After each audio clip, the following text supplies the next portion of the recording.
نعمت کا موازنہ کیا جائے تو ہمیشہ کے لیے یہی نعمت زیادہ قیمتی ثابت ہوگی، چونکہ ہمیں یہ ایمان اپنے گھر میں ملا ہے، اس کی خاطر ہمیں سفر نہیں کرنا پڑا، کوئی پیسہ خرچ نہیں کرنا پڑا، اللہ تعالیٰ کو درخواست نہیں دینی پڑی، کوئی مشقت نہیں اٹھانی پڑی۔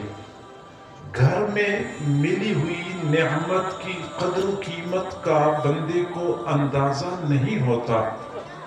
اگر ہم نے ایمان کی قدر و قیمت کا اندازہ لگانا ہے تو آج سے 14 صدیاں پیچھے جانا پڑے گا، حضرت بلال سے پوچھنا ہوگا، بلال آپ بتائیے کہ یہ ایمان کتنا قیمتی ہے۔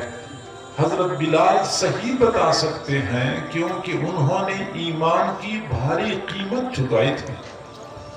حضرت سمیہ سے پوچھنا ہوگا، سمیہ آپ بتائیے یہ ایمان کتنا قیمتی ہے۔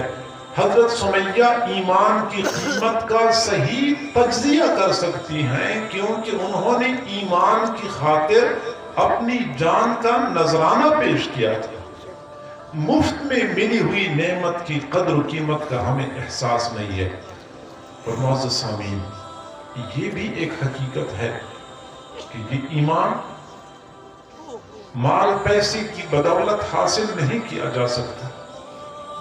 حسب و نسب کے ذریعے بھی ایمان تقسیم نہیں ہوتا، رنگ رنگت اور شکل و صورت کے ذریعے بھی کسی کو ایمان نہیں ملتا۔ یہ صرف اور صرف عطیہ خداوندی ہے۔ اللہ تعالیٰ جس بندے پر رحمت کی نظر ڈالتا ہے تو سینہ ایمان کے نور سے منور کر دیتا ہے۔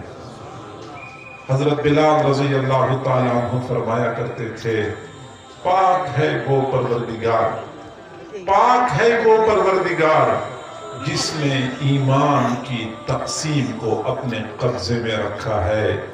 اگر یہ بندوں کے اختیار میں ہوتا تو مجھ کالے کلوٹے کو کون ایمان دیتا۔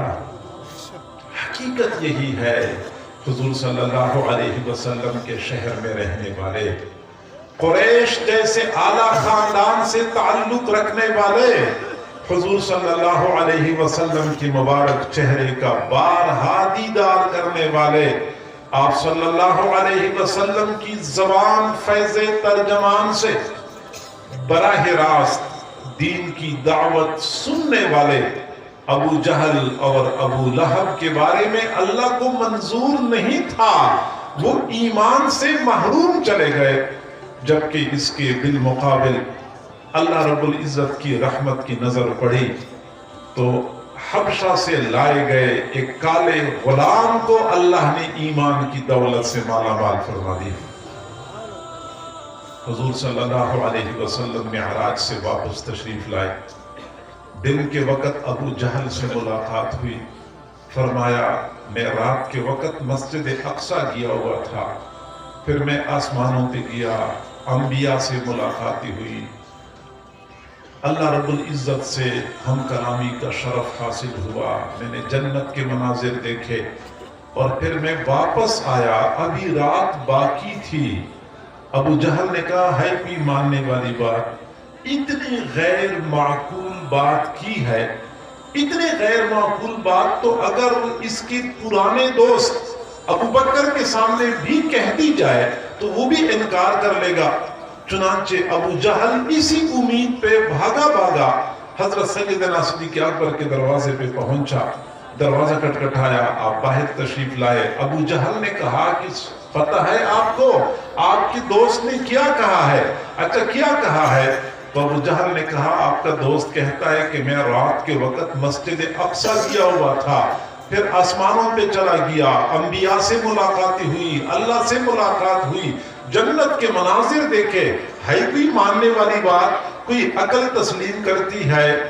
حضرت ابو بکر صدیق رضی اللہ تعالیٰ عنہ نے ایک لمحے کے لیے بھی تردد کا مظاہرہ نہیں کیا، فرمایا اگر میرے دوست نے فرمایا ہے تو سچ فرمایا۔